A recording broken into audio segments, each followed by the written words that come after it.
Now recognize the gentleman from Florida, Mr. Curbelo, who's chairman of the Subcommittee on Agriculture, Energy, and Trade.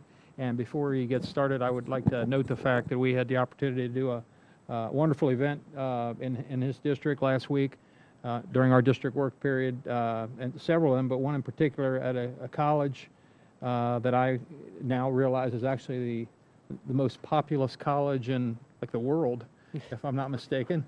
Miami-Dade County, 165,000 students at the various campuses, and this is the 10,000 Small Businesses program, and it's just an incredibly impressive program that they do at 20 different places around the country, and so if you're interested, I'd encourage you to perhaps seek out Mr. Curbelo. I'm certainly going to do that for my district and see if we can spread this growth. Incredibly good program, and thank you for sharing it with us. So I'll now yield, not on his time, but at this point his time. Mr. Curbelo is recognized 5 minutes.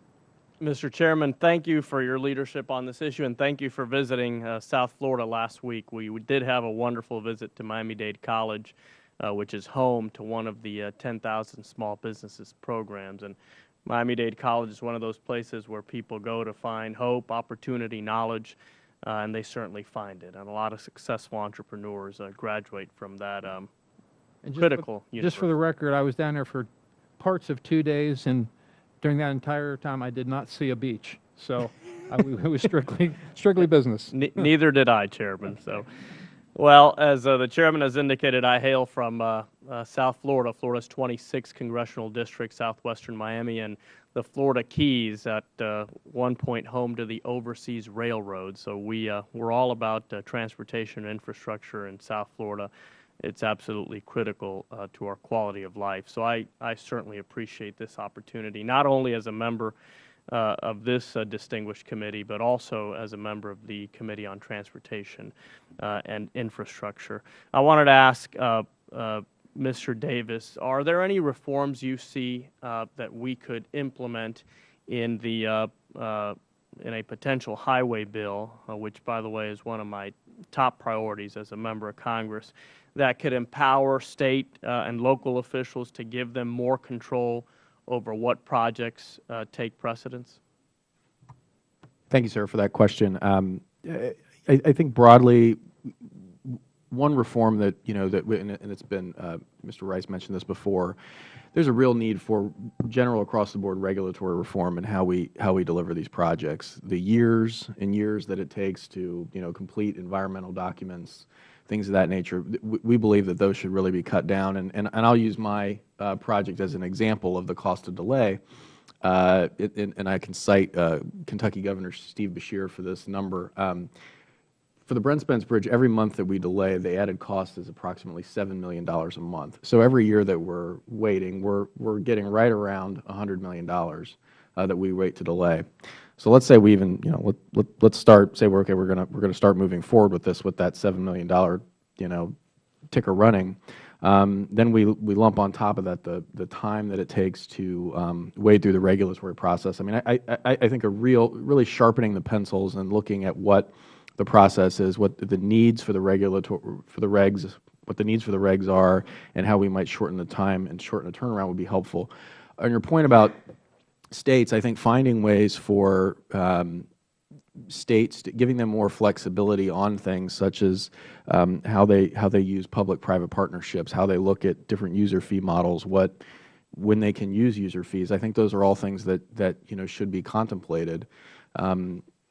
So I would start there. Just more flexibility, allowing them to prioritize as well. Not so many boxes for states that they're stuck in, that they can only spend this on this. I think would be helpful. Thank you, Mr. Davis. Mr. Gifford, I understand that while I had to step out, UTCs came up, and just last month I led a bipartisan letter with 68 colleagues here in the House advocating on behalf of these university transportation centers in the upcoming highway bill.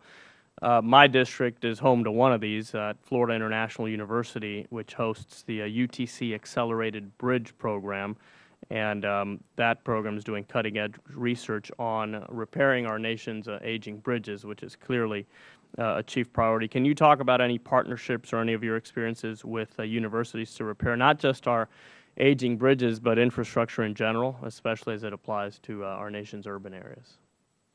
Thank you for that question. I actually know the FIU program well and have worked with them on some small projects myself.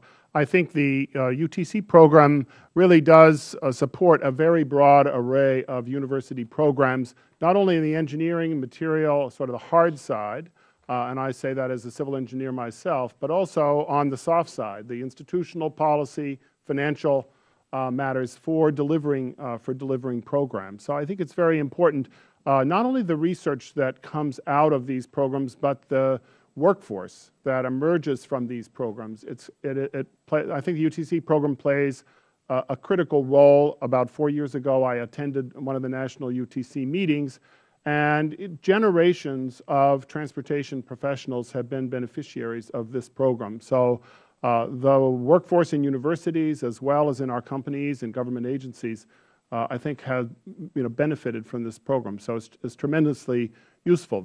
And I think something that we urgently need to continue to support. Thank you, Mr. Gifford. Thank you to all the witnesses. It's good to see you, and thank you, Mr. Chairman, for this opportunity. I yield back.